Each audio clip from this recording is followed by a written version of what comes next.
Thank you, Mr. Chairman. Mr. Quinones, welcome, and thank you.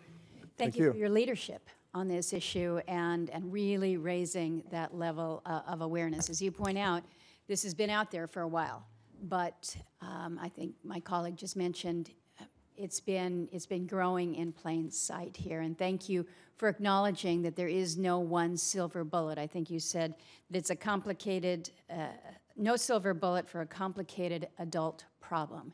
And yet we all know, as has been mentioned, it's not just an adult problem. Our children are dying of overdoses. Our children are suffering because the parents are checked out. I went to a senior center. I was sitting with a group of primarily senior ladies, and I said, well, if I weren't here having lunch with you today, what would you be talking about? And they looked around and they said, where we would find services for our grandkids. Because all of us are taking care of our grandkids because our kids are either in jail, have given up the kids, whatever. So this is truly a problem that consumes all ages, all spectrums, all classes. Yes. I'm interested in your suggestion that we need to look at this from a very, very broad perspective and really strive high to a Marshall Plan, follow the same lines of the space program. Yes. The problem that I see with that is we are still suffocated, strangled by the stigma that is attached. It seems like it's just been recently that you will see in the obituaries that there is an acknowledgement that this young person, this individual, died from an overdose. But we have buried it because there's a sense of, well, I failed as a parent if my kid died from a drug overdose. And so until you can get beyond that stigma, I think there are still so many that it's like, well, those are the ones who just couldn't make it. Those are failures, losers, which is a horrible, horrible thing to say, and I even hate to say it in front of a microphone, but there is that stigma that is out there.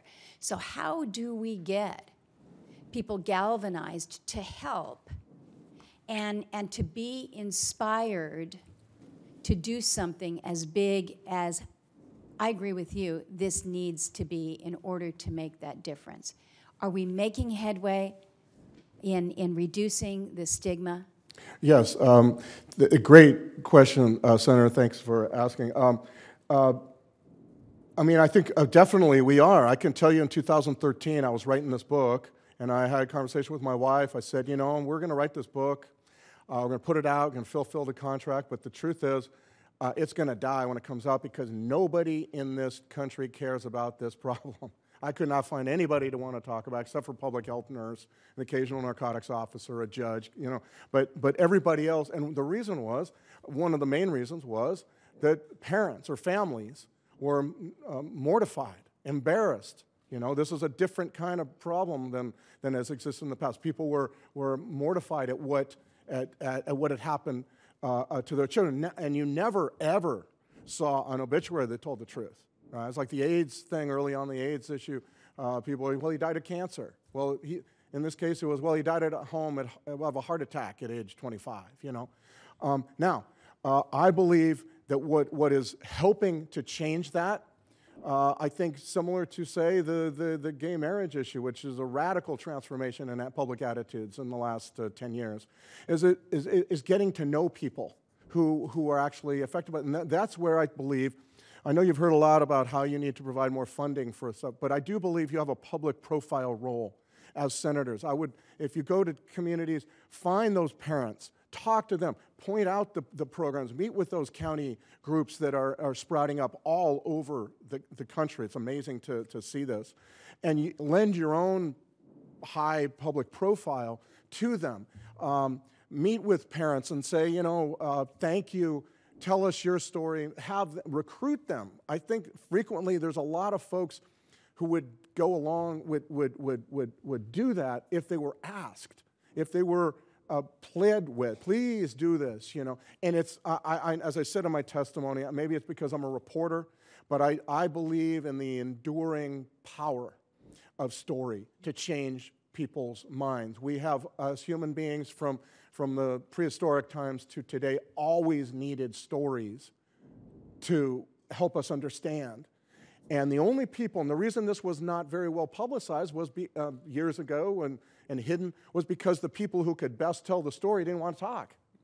And now, increasingly, they want to talk. And it's so important to embrace them, to bring them out of the shadows. They want it, many of them, some of them not yet, but maybe someday soon.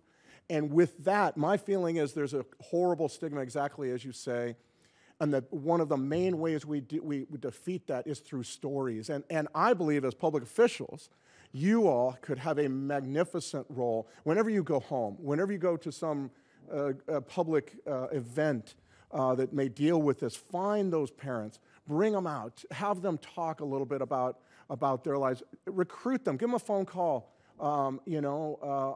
saying, hey, I heard this happen. We would love for you to tell your story. If you can't right now, fine, but just want them to know, we're here together. So many of them felt alone.